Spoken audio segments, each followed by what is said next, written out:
There is a lot to get into, and mostly sad news because, yeah, Pids down bad. We'll see if they can recover tonight. Not too optimistic. Gold Cup, not so gold. But congrats to Yaya on L3's win. And then new kits, NWSL news galore, all sorts of stuff to get into starting now.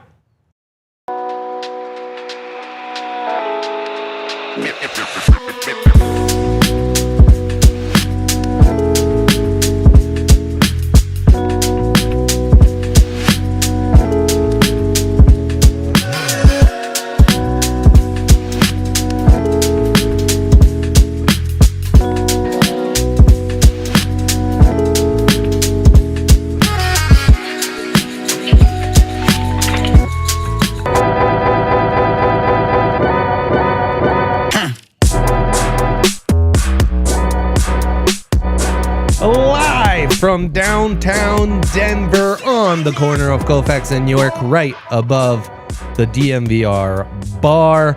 It's DNVR Rapids, baby, coming to you live from the Toyota Lounge. We, of course, driven by your Front Range Toyota stores. Toyota, the official vehicle of DNVR. Super producer Yaya on a super producing vacation. Shout out to Yaya. Hope that L3's win was as glorious as maybe some of the smack talking on Twitter came off as. Much love to our guy. And of course, downtown Dwayne Brown, who's got tons of takes to unpack. It was a hard show to even order today, Dwayne, because there's so much to talk about. It was hard to say what should we get into first, but why not start with the Pids? Let's start with the Pids. Yeah, last show we interviewed Jen and Kurt, the new front office for Denver NWSL. So we haven't really talked Pids in a minute here, and there's not a ton of positives here to talk about. They are now in the 9th spot in the Western Conference standings, tied with teams 7 through 10. They play the 7th ranked LAFC today. They are plus 600 underdogs in that one. And yeah, Dwayne, get those bets in.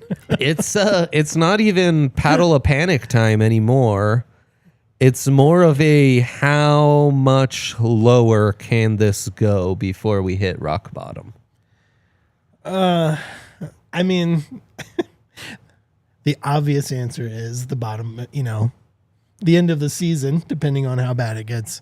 But I think it's the next 4 games that we really need to pay attention to and are really, really important points wise, as far as the playoffs are concerned. Yeah. The season started out not too shabby, a pretty comfortable spot in the playoffs. We've been dropping steadily since. They're like a top 8 team in the MLS power rankings for like a solid month there to start the season.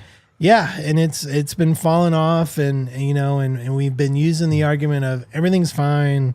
We're still in the playoffs, and you look at the standings. Now you look at the standings, and like we're in that wild card spot. The teams below the Rapids are only a point or two out, save for the bottom 2. So you look at these next 4 games before Leagues Cup, and all 4 of these teams are very solid teams. The lowest ranked out of our next 4 games is LAFC, which is no easy win there. In LA midweek. Yeah. That's not great. Not too encouraging. Also, this stretch is going to be 2 games a week. Which, given the injury concerns, some of the depth, it's not great. Yeah, I mean, it's a lot of games. So you've got tonight, which is a Wednesday. You've got Saturday, and then you've got next Wednesday. Then you get a week and a half before Philadelphia. But these 3 games coming up, I mean, there's 3 games in a week against top teams. You've got at LAFC, Saturday at home versus Vancouver. Next Wednesday is at Seattle, which normally is a problem. Never good. and then there's a week and a half break, and then you've got at Philadelphia, who are very good again. Fly out east, go to Philly, not great. Yeah. And then League's Cup starts. Yeah, and then League's Cup. So worst case scenario, we get 0 points in these 4 games, right? I'm just using this as like a scenario. If we get 0 points in the next 4 games, we could be looking at 12th or 13th place with only 9 MLS games left. That's hard to dig out of when the other teams right around the Rapids right now in the rankings are also scrambling and also fighting to dig their way into the playoffs. So that puts you 6 games below 500. Yeah. So rock bottom could be early this year. Now, maybe, we get a couple points out of these next 4 games. We go into League's Cup. This is going to sound weird. Maybe it doesn't sound weird. Chris Armas and the Pids are always talking about winning trophies. Like, let's say we just get annihilated in League's Cup, then we get a little break.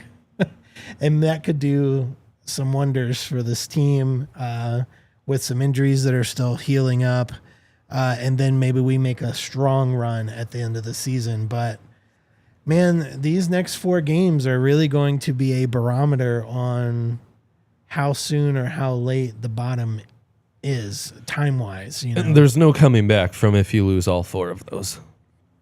Yeah. I really don't think. Real tough.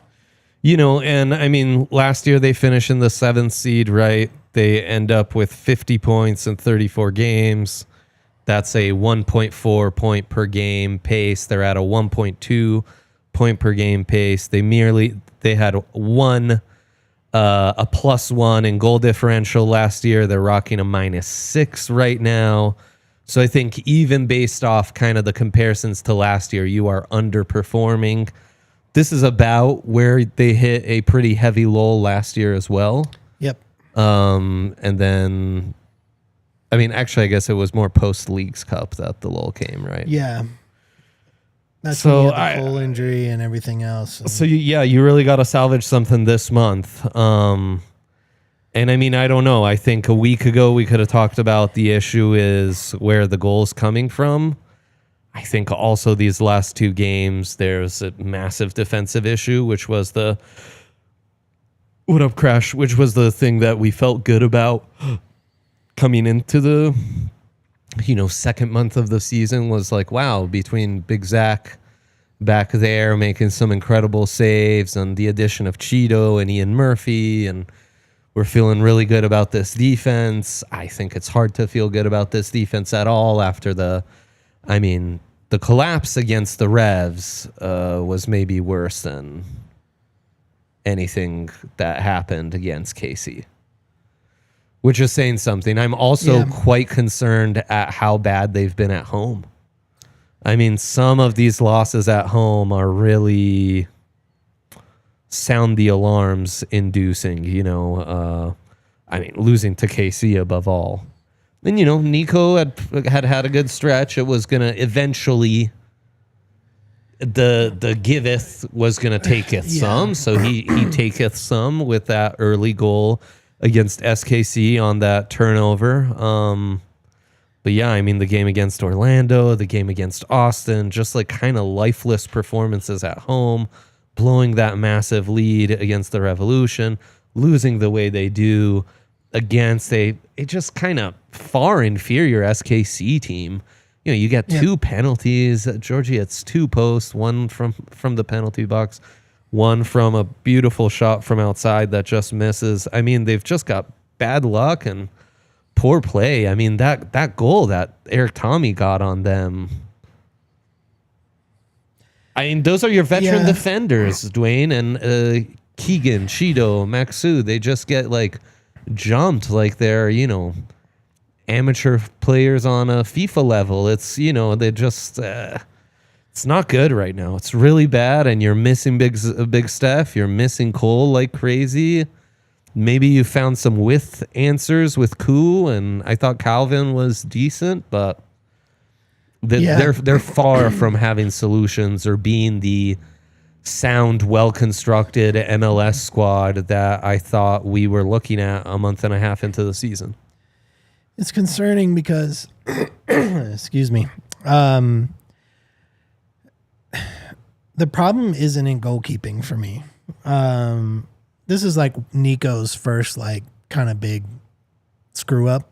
Sure. On that goal. Sure. Other than that, I think Nico has been good, really good, I would say. Sure. I think he has been holding the Rapids from being in a loss is a loss, but it could have been a lot worse, which is a dumb thing to say, but it could have been a lot worse without Nico's play over the past month. Obviously we want Steph back, but if Steph takes longer to get healthy, like I'm okay with Nico. I think he is the strongest thing back in the defense.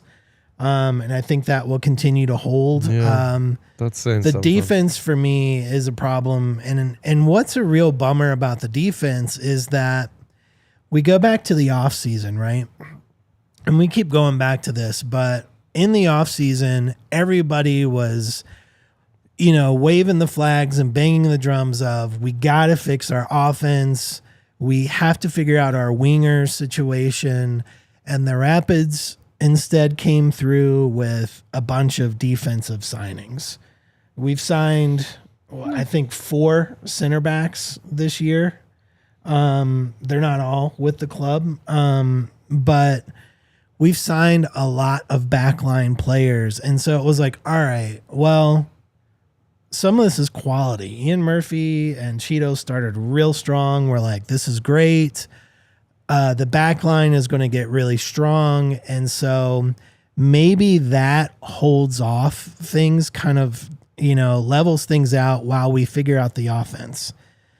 That's fine if the defense holds up. Then you've got time to figure out the offense. But now the defense is starting to show some real weakness, especially when you've got veteran players like when we look at the July 4th game against KC. And then it goes back to, well, it's like we didn't sign any offensive weapons either.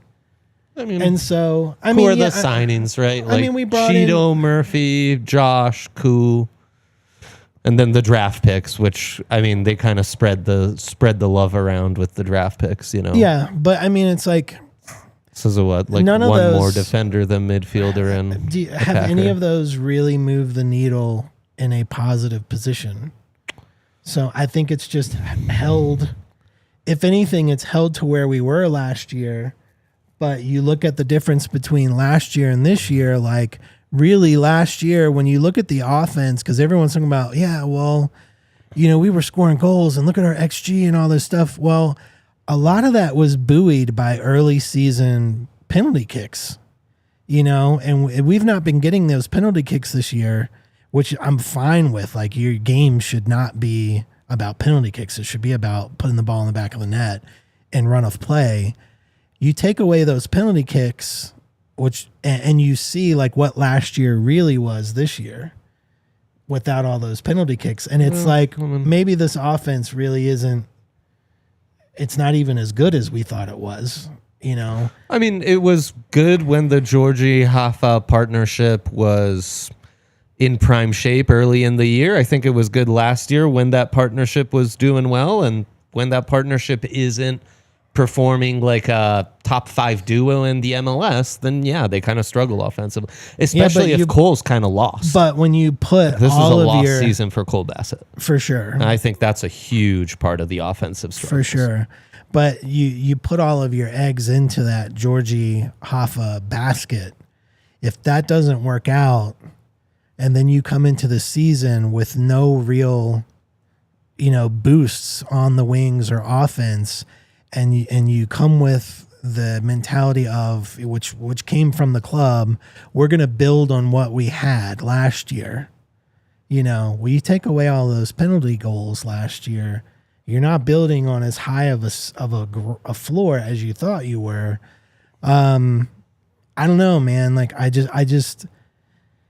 I look at all of the investments into the back line, and now the back line's not playing so good. You sacrificed investments for offense to build up that back line, you know, with the promise of we're going to build on what we had last year, but it's not really building, you know. I will There's some say there was regression, a which lot I think of is shots. what's disappointing. There was a lot of shots the other night, which I thought was awesome. They should have won against SKC. Yes, they were they by should. far the better team. But like, But again, they played, also had 2 penalties. Yeah, they played well. You know, Yes, like for sure. I thought that it was one of the better games for the Rapids. But it's like You could say the same about 60 minutes into the New England game. Sure, but there's 2 things. One, these are my 2 biggest issues with the Rapids right now. Here, actually, One, let's save them. Okay, and we'll take a quick break and we'll get into the biggest issues. Because yeah, there's a lot to unpack. Honestly, so quick break. Tiff, we need to. What the Pids are lacking is some reliability, like our good friends at Toyota. I see the Toyota chat filling up. Funny how when the team doesn't do well, we get the chat gets All our friends are chattier, here. and we love to see that in the Toyota chat. But yeah, the reliability of Toyota is something that we could really use with our soccer teams right now. Perfect Colorado car, perfect family car, perfect 4-wheel, all-wheel drive. I mean, their sedans are awesome and comfy too. Their customer care is incredible. Anyone who drives a Toyota around the DNVR office swears by it, and they've just been an incredible partner. If you're in the market for a new car, check them out because the options they have are just wonderful. And yeah, they're the perfect car for the Pids. Visit your Front Range Toyota stores at a location near you. AutoNation Toyota, Arapahoe and Centennial, Corwin Toyota in Boulder, Groove Toyota in Littleton, Mountain States Toyota in Denver, Stevenson Toyota East in Aurora, Stevenson Toyota West in Lakewood. Toyota is a proud partner of the Colorado Rapids and the official vehicle of DNVR. Let's go places. And shout out to a new partner, Branded Bills. We are hat guys through and through at this office, and boy, does Branded Bills bring it. Super comfortable, super stylish hats, whether you need a snapback, trucker hat, fitted, beanies, t-shirts. They've got some awesome state flag stuff. They've got some awesome college gear, so you know, Colorado State. If you're a Pids fan who's listening but went to Kansas or what have you, they've got you covered on that end. Their city and state flag stuff is really awesome. And I've got a couple of hats upstairs. Super comfy, super cool. So yeah, look for some gear. Make your brand stand apart from the crowd with Branded Bills. They've got great custom headwear as well. And yeah, check them out, man. The stuff they've got right now is super cool. Head to brandedbills.com and use code BBDNVR for 15% off your first order, which nowadays these hats are getting pretty expensive. So 15% off is going to go a long way. So yeah, check them out, brandedbills.com, and use that code DNVR to get your discount. 2 things, Dwayne. 2 things. You left us on a cliffhanger. Things. The biggest issues, I think, with the Rapids currently, finishing, and that's been the challenge all season. KC was a thing. They had shots. Like, I was actually happy. I was like, yes, we're taking shots. Yeah. But finishing, I don't know. I don't really need to get into that. It's finishing. And second is this mental toughness battle. Yeah. You know, I've been Let's get hammering on this over and over and over. You look at the goal, you know, with Nico giving up a goal, you know, but it's also the defense around him. Certainly after that goal, the defense seemed to fall apart. You look at the late game collapse, versus the Revs. There is a mental integrity, I don't mean integrity like, how you carry yourself. I just mean strength of integrity. There's a mental toughness, a mental fortitude, maybe is the better word, problem with the Rapids right now. And holding it together through the full 90. We saw it earlier in the season with the Rapids, stoppage time curse at the end of the first half over and over again. That went away, which was really cool. But now we're seeing different types of mental collapses happening. And that Timbers collapse being the best example of all. Yeah. And the Revs was kind of a new variation of that. Yeah. But yeah, I mean, there's just these stretches where I like look at them and I'm like, ugh, I wish we could like call a 10-minute timeout right now, because they look like they don't want to be on the pitch. They looked panicked. And I mean, it snowballs so quickly. So yeah, I mean, right now they're kind of in a mental rut where it's like everything that can go wrong will go wrong. And yeah, I don't know. How low must it go before front office or coaches are on the hot seat? Is that off the table completely, regardless of how bad this goes? Here's what I'll say. Look to the past to see what the future will tell you. Sure. This is a Kroenke-owned organization. Coaches have done much worse than Chris Armas, who is still in the playoffs currently. So I'm just looking at it right now. This is still a guy who, in his entire tenure, has had the Rapids in the playoffs. So I'm just looking at going into right to today. Let's see if he can repeat some success in Leagues Cup, right? Yeah, but you look at previous coaches who were doing far worse with a far worse record, no hopes of even watching the playoffs from the stadium as a fan, that got to stick around for a long time. So, you look at the past, the seat doesn't seem so hot right now. Now the difference, and we'll just start with Chris right now, and then we'll talk about Porig. The difference is that Armas is supposedly on a 2-year contract, and this is year 2 of that contract. Normally, the Rapids will do a longer contract than that. They've been burned by that, so maybe that's part of the reason for this shorter, contract, or maybe they were giving themselves an easy out if it doesn't work. So that's the difference, is that his contract is coming to an end, and currently he's not the coach for next year, right? So that's a difference from what we're used to with a Anthony Hudson or a Fraser, or a lot of those situations still had years remaining on contract, whereas Chris Armas doesn't. So it is a little bit different than what we've seen in the past, but the Rapids have shown that they will give chances in the past. But again, that was with longer contracts. So I don't know. I just think it's too hard to say on Chris Armas right now. Porig, I don't think, is going anywhere. He's signed a contract extension already through the 2026 season. And we've heard when we've had him on the show and in the past, like, for better or for worse, the Rapids have really gone all in on the messaging, over the last year or two of, we're really pushing towards that 2026 season of U.S. fandom being super hyper about the World Cup being here. That to me is, again, putting all of your eggs in that World Cup basket. And they couldn't have known a year or two ago when they decided that there was going to be an NWSL team coming, that the U.S. men's team was going to be looking not great. Philosophically, it sounds like a smart decision. They haven't progressed towards that goal even slightly. They are regressing, which is what we talked about in segment 1.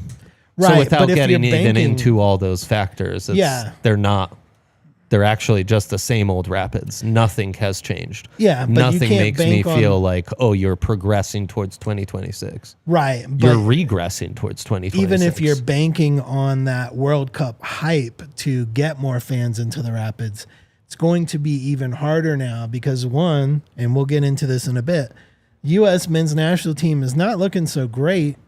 Fans are not real high on them right now. And now just the World Cup games in the United States could be disastrous, you know? I think it'll be a really, I mean, let's not skip segments, but yes, I think it's not boding well. Yeah. I also think there'll be some interest. Oh, for like sure. interest in soccer will increase. Absolutely. And people It's care the less World Cup. about the stuff we care about, you know? Yeah. But I mean, just objectively as an outside observer, I don't feel like that goal of progressing towards 2026 is being achieved even slightly. No, because you still have to make something attractive. Yeah. To link up to the World Cup. They still have time to do that, but time's running out, you know? Yeah, and one of your young signings, you know, I saw the comment, someone's excited about, you know, Sydney, I am too. They lose out on their Shakhtar signing, the young Israeli defender who ends up not signing with them, even though Tommy Scoops had kind of reported it as basically a done deal. So one of your 3 future signings for next season is no more. Which I think is great, by the way. Yeah, sure. I mean, you probably didn't need another defender, and that was a top 3 transfer fee in club history. So getting that back might not be the worst, but what is the plan? Are you going to pivot, or you're just taking guys from lower leagues who are going to take another 2 years? You know, also, I don't know. I'm looking at this Patrick Agyemang thing. You know, they traded that pick to Charlotte. He's the Bombi type to a T. Yeah. Rawer, smaller school, athletic, big size. They traded that pick to Charlotte for $50,000 in GAM. $50,000. That's it. And he was just sold for $7 to $8 million. Yeah. So you're trying to build through youth and everything, but yeah, sometimes take a miss. That's a big one. And you just don't have the margins to make misses like that. And it's why I'm so concerned about Cole. You don't have the margins to lose out on Cole Bassett, to just have a lost season from a star player like that, a young American homegrown star player like that. You can't afford it, man. You have to figure this out one way or another. You have to figure them out. Well, this whole backline's a disaster. I mean, that gets back into roster, right? You know, and yeah, look, I mean, that's why I think there's I love building through youth, right? Like, and you just spoke a little bit to that, but I mean, people can do those it. are long time projects, and I feel like we brought in a lot of youth that should have been more projects, and they were considered like, well, we're going to put them on the roster because we don't have a choice, because we didn't bring in any high level wingers. You know, we're going to have to bring in a Sam Bassett, and I'm not pooping on Sam Bassett or anything. I'm just using him as an example. It's like, you know, he's brand new to the league. You know, it's going to take some time to build that up. And when your only answer, if Cole has a bad season, is, well, I guess we roll the dice and play the kids, it's not even a good risk, you know. It's just kind of a... I don't think the philosophy is wrong. I think the execution's been wrong. And I mean, if they hadn't hit on that Bombito pick the way they did, looking back on the last 3 to 4 years of how they've tried to build through the youth movement, it's going to look really ugly, man. Yep. There is not a lot of hits. It's Bombi, it's a homegrown and Ollie Loraz, which it's not like the front office did anything to add him, right? Yeah. It's just a homegrown who worked his way up from Rapids 2. What else do you have to show for it? You splash the cash on Georgie and Big Steph. Good. Yeah. Good signing. Great signings. Hoffa, good signing. Kevin, terrible. Yep. You know, but the youth guys, it's like a top 3 pick every single year. What do they have to show for it? You know? Bombi, and that's it. Bombi, and that's it. Mayaka's out. That defender's on loan. You got Wayne Frederick. Yeah, Wayne Frederick. KSB. Massive yikes. Alex Harris, wait and see. Sam Bassett, who would have been a top 3 pick. And I mean, that's why they're excited about him, was a great opportunity to sign a homegrown kid without having to use a pick. wait and see. Is it Mayaka who's not even on the squad anymore? I mean, it's bad, man. It's bad. And yes, one of those draft picks hit so big that it funded your entire transfer market this offseason. But again, what do you have to show for that transfer market? Because we're kind of waiting. Now it's like, I don't know. Again, Nico Harrison feels like the best sign, Yeah, Nico's been he's been a huge hit. So I do think, philosophically, I don't think it's a terrible idea to build this team around youth and homegrown and add more talent to Rapids too and build it organically through there. Right now, though, if we look at the results, it hasn't been the best job of building that way. No. So that's not great. It's really not great. So yeah, I don't know. I think I agree. They probably won't be on hot seats. I think, this next month progresses the way we expect it to progress, and it's like an 0-5 month. Would be reasonable to at least have those conversations. Sure. Especially if 2026 is such a big target. Like, you might want to stop this train before it goes completely off the rails. Doesn't seem like the worst idea. And I love Chris, I think Chris is awesome. I thought he injected the club with everything it was looking for. And I think Porg's been awesome too. Yeah. I like his philosophy. I like what he's about. Not great though. We're going long, so we'll check out events. You're gonna get become a diehard. DNVR.com. Everything's right there. Let's talk some kits here. Let's talk good news. They're hinting some happy Rapids news. The reissues. There's been a little voter survey online. Should we get into the vote? Yeah, sure. Can you pull that up, Tiff? So if you're listening versus watching the show, you may know that the Rapids put up a vote on your favorite kits throughout the years. They put up 8 options to vote on. There's the 96 home, which is the white with the green sleeves. They've got the 2 Kappa. The 99 versions, aways, which is the primarily green with the swashes, of white. You've got the 07 home, which it had a collar. I'm not sure why that one's in there. Yep. I don't get You've got the 3 classic burgundy homes being included. I mean, the new one I think is cool because of the checkered, but the 2013 season, which I thought was an elite season for both kits. Was the burgundy with the wide stripes. But if you don't know, if you weren't around then, those stripes were made of the names of season ticket holders. So if you were a season ticket holder, your name was on their jersey, which I thought awesome. And then the away for 13 was the blue jersey, the Colorado flag colors, the blue, red, and yellow. Elite. New Day kit, and then the 2024 current kit. So those were the 8 options. We're going to, get in, let us know in the chat what you think. Eric is jumping in saying he likes the 99, the 13, and the 23. Which 13, by the way, Eric? The home or the away? Which 3 did you vote for? Or if you haven't, would you vote for? Yeah, I voted for the... Tiff, could you pull that up bigger? Because I'm struggling to see my stupid old eyes. I'll pull it up on Slack. I really like the state flag. I like the green Kappa one. Yep.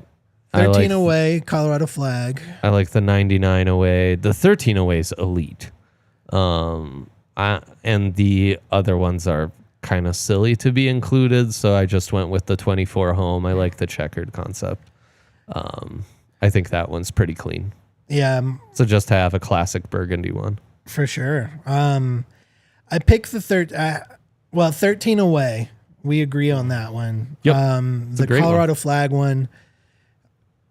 This was at the height being heavy on the Colorado everyone flag in Colorado, native or transplant, was wearing something that was fashioned after the Colorado flag.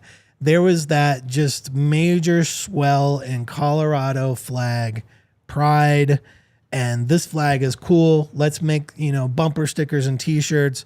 No sports teams were doing this at the time. The Rapids were the first to take the Colorado flag and put it into one of their designs, and I think that's what makes that kit, when that came out, it was a jaw dropper. Sick. Maybe not right now, but at the time, in context, that kit was incredible. Yeah. I also put the 13 home because this was another thing that had never been done before. Whether you think the Rapids are cool or you think the Rapids are lame, you can't deny that the Rapids, as far as kits go, have been at the forefront of MLS on doing things that have never been done before.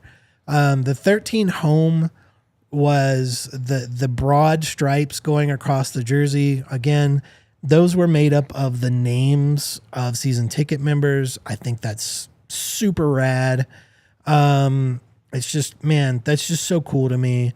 And then the other one I had, visually, I would have picked the current home kits because it's the first all burgundy head to toe kit for the Rapids. And like visually, I love that one. I think it is just an elite look for the club to go all burgundy head to toe. But I picked the 2023 away. We all know it as the New Day kit. Not because of the visuals, but because I've never heard more discussion, both locally among Rapids fans, but also nationally with the conversations through the broadcast teams, through articles and everything else about the meaning behind the kit and how much attention was being put towards the meaning of the kit. Hearing personal stories on Twitter from fans who have gone through stuff, just that people shared and how much they really connected with the New Day kit. Concept's and that partnership's awesome. Still going. I love the murals on the stadium still. Yeah, and then the connection to the murals that stay forever. It's a cool jersey. I love wearing it. Great. It's not Rapids at all. Yeah, it's visually it's not. And it's the highest it doesn't mark, look great on a graphic like but this. But man, just the amount of conversation that it sparked to me. Also, there's zero like positive. Like when I think of old school jerseys that I like, there's also some connection to like the vibes of that jersey were good on the pitch. Sure. Something happened that made me feel good. Yeah, that was the 2023 season, so not so good, much. Not great. Yeah. I mean, also 2024 season, so there were some good things. Yeah, right.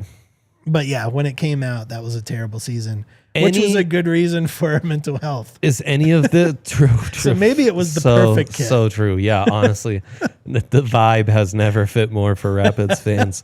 Any hints here for this old school reissue jersey? They also had that post with, Cole and. Oh gosh, I'm blanking. Yep, yeah. Cello. With the green and gold, the green and the gold and the blue are happening. I mean, every hint they've put out has had the old school colors of green, gold, and blue. The thing they have not put out, but as you know, if you watch the show, you know that I am an Adidas wearer. Yeah. I've almost always got a different pair on. I love Adidas. I love their colorways. Adidas is coming out with Sambas to match the third kits of the MLS teams that get third kits this year. The Rapids are one of those. Those are green with, I think it's the blue stripes on it. They're really nice looking. I really so wait, want is that going to be like the 99 look? So, well, I mean, it's kind of that. Or it's a 99 combined with the old blue and black stripes. No. I don't think it's going to be the blue and black. Okay. It's going to be the green and blue and gold. every hint from the Rapids on Twitter has been green, blue, and gold. I would bet any amount of money on that. It's not going to be the same jersey. Those of you that are just looking for them to reissue the old jersey, This is what I don't want Adidas you to has be done. heartbroken. Like, don't be heartbroken. It's not going to be that. So I wanted to prepare you for that. Not that I've seen it, but they've made, the statements that came out, I think it was yesterday or the day before. It's a modern twist or a modern take on the classic design. So don't expect them just to crank out the old jersey, which I'm glad they're not. I am most excited and curious about what is the modern spin on that old look. How do they take the old look and modernize it so you don't feel like you're wearing a 90s thing? I lived in the 90s. Design was not great back then. It was pretty gross. So I don't think we want a 90s design. Like, nostalgia is great, but I'm excited to see how they take a modern take on that old look. This is your area of expertise. I won't debate you because we're already going long. I'm excited to see that. That's about what's left to be excited about with this Rapids season. Would have been nice to reissue that kit a bit earlier. Yeah. Yeah. It's weird that MLS is making everybody wait so late. It's also going to be super expensive, which is going to piss me off, but whatever. That's fine. MLS. Yep. It's also Adidas to some extent. For sure. U.S. men's national team. Maybe the only thing they've got going on is those jerseys. Diego Luna Shirkin. Burgundy, is it time for some Spangled Banter? I think so, man. They lose the Gold Cup. They at least go to the final. Yeah, I don't know. Let's just get straight into the feelings going into this 2026 World Cup, because on top of that, we've had a Club World Cup that has every major coach in the event complaining like crazy. I guess in Europe and South America, like lightning delays just aren't a thing. Abhorrent heat because you're playing a game at noon, so that viewership is better in Europe and they're getting the 8 o'clock primetime showing. Turns out not best for the players. Also, these players playing year round is absolutely ridiculous for player safety. So I don't know. Shout out to Christian Pulisic and these other guys missing some games, because honestly, I think it's just savage. We saw Musiala have a terrible injury. So the event itself doesn't bode to be too well. And I'm reminded of what a disaster the 94 final was as well in the U.S. But focusing on Team USA kind of feels similar to the Pids conversation. Like, they have only regressed. You fired Triple G, who came off a very good 2022 World Cup, and everything went south from there. And I don't think you've recouped anything since hiring Poach. No. I don't think you're building on anything new. We're still trying to get back to the 2022 levels, which again, what was the selling point in 2022 is they got this far and they were the youngest team in the knockout stage. Just wait 4 more years. Yeah, youth can be a bit fickle sometimes if you gamble and trust youth. Yeah, I don't know. I guess looking back, I'm just incredibly disappointed from the early returns on the Poach tenure. Yeah. If just an overarching thought is to be given. No, I think you nailed it with everything is like gone back to 2022, and look at these players that we have. They're the golden generation, and it's like, I feel like there's been no movement since that, It's like 2022 happened, which was fun and great. Saw some progress, which was really cool. But nothing else really has been done. And it's just sort of like you saw the preview of our guys at the last World Cup. That's what you're going to get. And then, of course, there's all the drama with Berhalter and all of that stuff, and Reina and all these things. Now you've brought in your new, fancy coach. we're supposed to just sit on the promise of, again, those 2022 guys happening again, but they've not been playing together as a squad. And so they've brought in a bunch of guys fighting for bench seats to back up these guys who have not been playing together as a squad, gelling at all. It's concerning, you know. It's not that there aren't a few bright spots that we've learned from the Gold Cup, but I feel like nothing is being done to make the U.S. men's national team better. It just feels like more of the same. You know, if you love the 2022 World Cup, you're going to really love the 2024 Cup because it's the same thing. You know what I was thinking was it's not more of the same. They actually just look like one of the 100 other national teams around the world. They don't have an identity. It's like, oh, yeah, that guy's kind of nice with it, but it's a lot of guys who are kind of nice with it, don't have an identity, don't kind of have a common unity. Like Team USA was never necessarily the most talented, the most skilled, but they had some great athletes. Yep. They work their asses off, and they would just kind of like outwork you and out team you. Yeah, and that's what Team gritty. USA has been my entire life. And the 22 squad was that, with some youth and some skill and talent that we haven't had in previous generations added to the mix. Sure. This team, these poach teams don't have any of that. No, because it's not going to be the team. But I mean, you get what I mean? Like, you could literally put a Uruguay kid on them, or a Costa Rica kid on them, or a Canada kid. They're like, whatever. They're just a national team with like some nice players, but that's that. But I think that's the point. And guess what? The world is full of those. Yeah. There's like 200 national teams like that. But I think it's part of that with Poach being on is that we haven't seen the U.S. men's national team play for Poach yet because they're never there. You know, and this isn't me trashing on Pulisic or Adams or anybody who's like taking the summer off. Whatever. We saw the injury and it's like, woo, sure am glad that didn't happen to Pulisic or somebody. So great that they're not there because in the World Cup scheme of things, who gives a crap about Gold Cup? You know, but at the same time, like we haven't really seen the squad. And when I say the squad, I mean the World Cup squad play with Poach. We've just seen bench players. Like the guys we're watching, of course they could be any team because these guys aren't the team.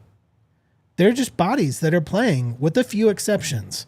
You know, Luna absolutely, in my opinion, needs to be on the World Cup squad. I think Luna, he's being overhyped, but sure. I think Luna plus Pulisic would be super exciting and I think would create some damaging situations.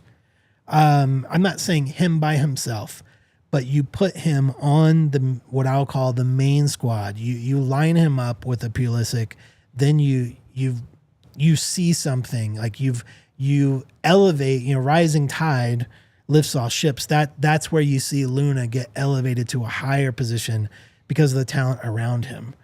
I think will be higher. So I think there's a bright spot there. I think Berhalter had a really nice Gold Cup.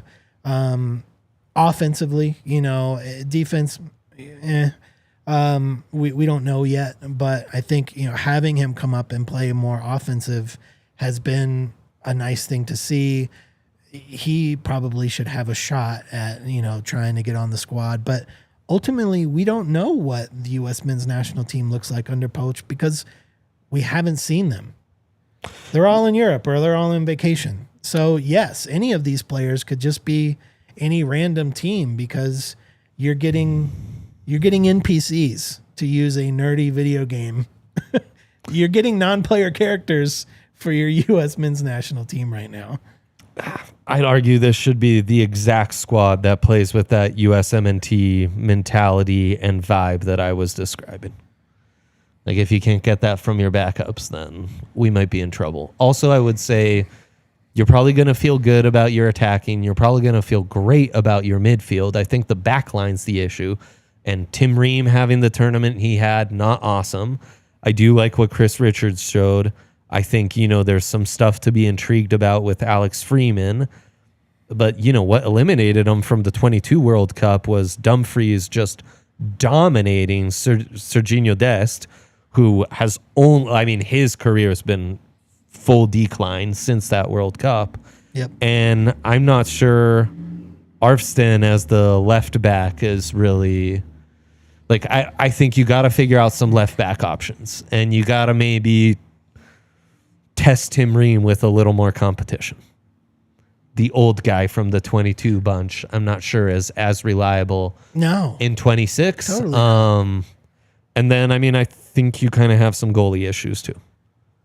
Yeah. From what we've seen. So that's where I have some concerns going into 26. On top of the identity of it all. And look,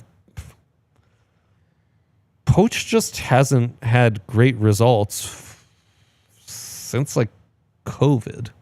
Yeah. I forget when Tottenham beat Ajax in that insane semifinal to go to the Champions League final. But it's he's really riding off of that, and I'm pretty unimpressed by how everything's been handled. Not to mention the U.S. men's national team, that just generally the federation is horrible, terribly run. I think that's showing its cracks too. So I'm not very encouraged going into 2026. Yep. They have not done much to make me feel like things are being built upon and there's stuff to be excited about. I think a lot of people feel that way. Though. Look in the chat, you've got Cole Bassett's left foot. Since Pochettino took over, U.S. men's national team is 0-5 against FIFA top 30 opponents, including 2 losses to Mexico and a 4-0 drubbing by Switzerland. Yeah. Yep. That's Poach's record right now. Yeah. NPCs or not, that's not great. No, it's terrible. These were... What's weird is that I don't see the pitchforks and torches coming after Poach like they came after Greg, who was arguably, not even arguably, definitively way better. No doubt. Just way better. No doubt about it. At getting this team to play with grit and getting wins. The results speak for themselves very clearly. It's a weird time for the men's national team, both watching players, but also as a fan. The vibes are off, man. Yeah. The vibes are so off. Well, at every element, they've coaches, been off for players, 3 years is what I'm trying to get to. Yeah, but that's a concern for me, man. Yeah. That's a concern.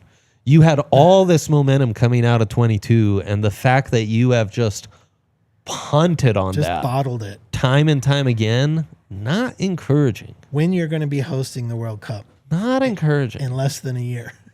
Yeah. Yeah. And right now, wild. if you power rank the CONCACAF host nations, third. It's hype machine and marketing aside, you we would are be third. Very hard pressed to make an argument for first. Oh, for sure. I'm just, and much like the Rapids, it's a game of inches, right? Like the 2 posts for the Pids and this SKC loss, and those go in instead of, and maybe we're talking about a whole different game. Those 3 goals, the one for the U.S., the 2 for Mexico. Game of inches. Sure. Game of inches. Could have been one finger puts that a goal offside or onside, and then obviously there's the handball. CONCACAF, what are you doing to where we don't have VAR review?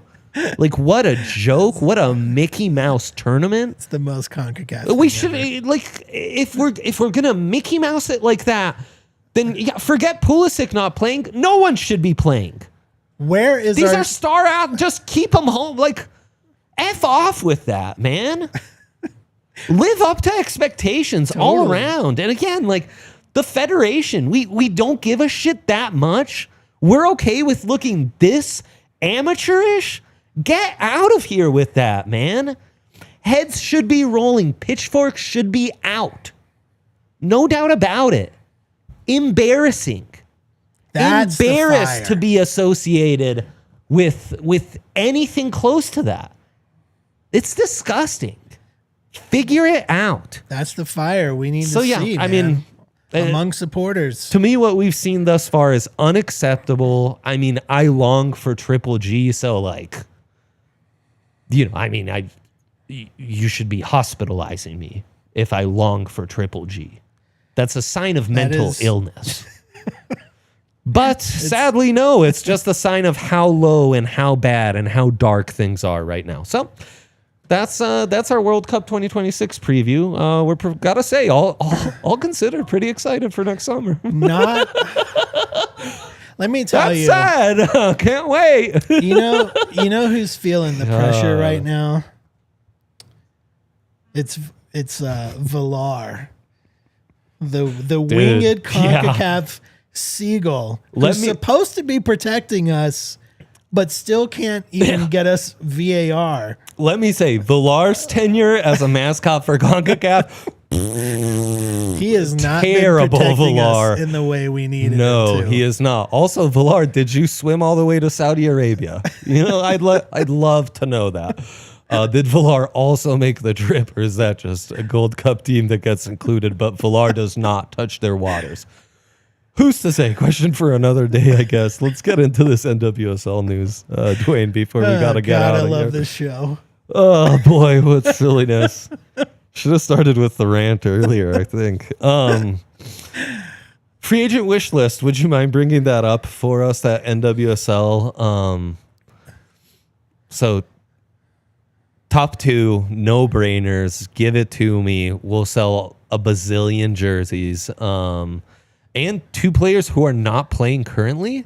So both Trinity Rodman and Sophia Wilson, I think, maybe there's an ability to close that in sooner rather than later. Oh my God, if Trinity Rodman played here. Come on, right? Get out of here. Oh my gosh, my season ticket would be bought. Of course. I mean, if they could get Sophia Wilson would. Over. It's over. It would just It's just nuts around here. Further down the list, there's a Casey Murphy, Kurt Johnson connection. Yep. Kurt did, in fact, sign her to North Carolina back in 2021 for a GAM deal from Seattle Reign, I believe. Yep. She, before coming to the Reign, was playing at Montpellier in France. Yeah, she's playing in Europe. So maybe she's got the Kurt Johnson connection. Yes. She's also a good goalkeeper. She's phenomenal. She's one of the three that Emma Hayes is working with to figure out who's going to be goalkeeper number one for the U.S. women's national team.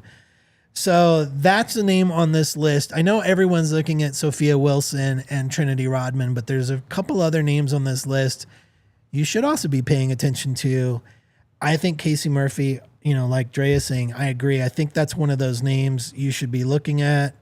Another one, Lo Labonta from Kansas City Current. She is an older player. I mean, in soccer years, she's only 31. But in soccer years, she's a veteran. She has just an incredible, commanding leadership presence for Kansas City Current. It's one of the reasons Kansas City Current is so good. Her and because Bia, of her leadership. If you can steal one of those stars from KC, who right now is really top of the league, that'd be an incredible get for either, if not both. Yeah, and you're gonna need. It's a brand new team. Yeah, you need all the help you can get. You're gonna need a consistent leader, and that is Low. Like you don't have any upswings. Like, well, this season she's really good, but then she kind of fell off the next season. No, she is consistent through every season, both as a player and, as a leader. So I think that's a name you should look at. The last name I will say, at least on my list, is Midge. She's and she's just like, if you're not familiar with her game, she is super exciting to watch play. She does not give a crap about defenders. When defenders come at her, she goes right after them. She's not afraid of, going toe-to-toe with defenders. She's really great on the wings, getting crosses in. She will make some fantastic plays there. She's just one of those fun-to-watch players that not just good, but fun. She would just bring a lot of excitement in for the club. Think of having her pace at altitude. Yes. Insane. Yeah. Like just insane. She's all dog. Like no doubt. She would be a super fun player. So those are the 5 that I would look at this free. These are the top 10. Look, there are a bazillion free agents right now. Yes. Because of the way the rules have changed with NWSL. If you're not familiar or need a refresher, everybody's a free agent now with NWSL. If you're not currently signed to a contract, you're a free agent. There is no longer a draft for NWSL. So even young players coming out of school or coming out of academy, they're free agents, free to sign with anybody, whoever they want. That's really, really important to know, especially for new teams like Boston and Denver who are getting started. They don't get the advantage of the draft, but they do get the advantage of being able to get whoever they want and not having to place all of their chances on the draft. Teams in NWSL can now loan within the league. Whether or not, we asked Kurt about that last week or 2 weeks ago, whenever that was. Going to overtime. We're going to overtime, folks. So stay with us. If you're on YouTube, is where you're watching. We're still going. Teams within NWSL can loan. We asked Kurt Johnson about that. He made a good point. Like, the NWSL is stocked with a lot of talent, so there's not a lot of players that are good that aren't getting minutes already. So who knows how that loan situation is going to be used or how much. And then the last thing to consider as far as new rules in NWSL free agency is that player contracts in NWSL are fully guaranteed now.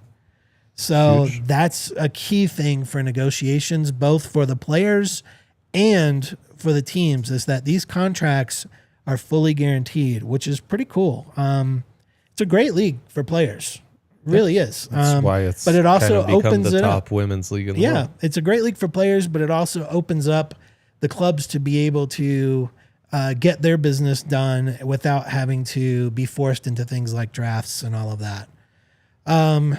So those are the new rules.